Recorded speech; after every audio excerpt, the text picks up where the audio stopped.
Hi, I'm Janet Ferraro. Welcome back. Today I'm going to be demonstrating how I achieve a super smooth surface on stretched canvas as well as wooden panel. Oftentimes they come raw from the art store, a canvas board, and this process will also work very well on MDF panel. So applying a few extra coats of gesso is often necessary to achieve a super smooth surface, not only for your painting, but I don't know if you've watched any of my videos on charcoal drawing on canvas, but it's really important to have a very smooth gessoed surface.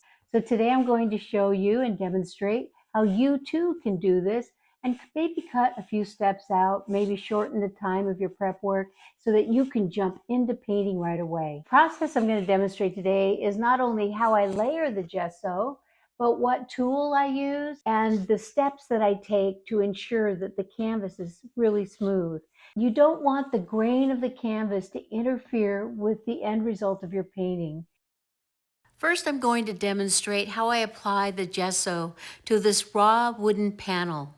I'll also be showing you the results of this process on a textured stretched canvas. There are several different steps that you'll want to take that I'm demonstrating here, and this will ensure that the gesso is super smooth.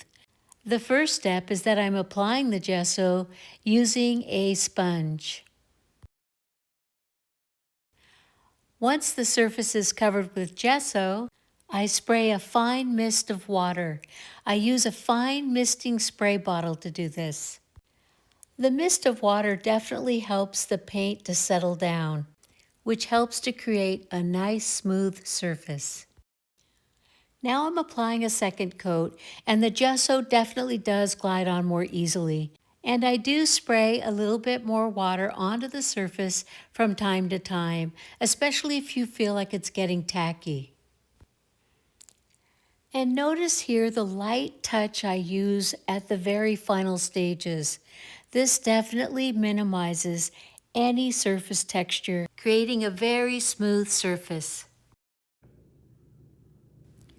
And now that it's dry, you can take a look at the difference. The canvas side has a lot more texture, and the face of the canvas is very super smooth. And here is the wooden panel. It also turned out really, really good.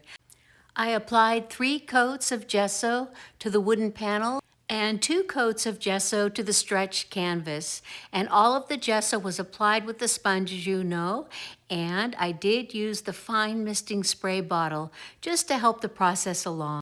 I hope this video really helps you, and I'll see you back here really soon. Bye!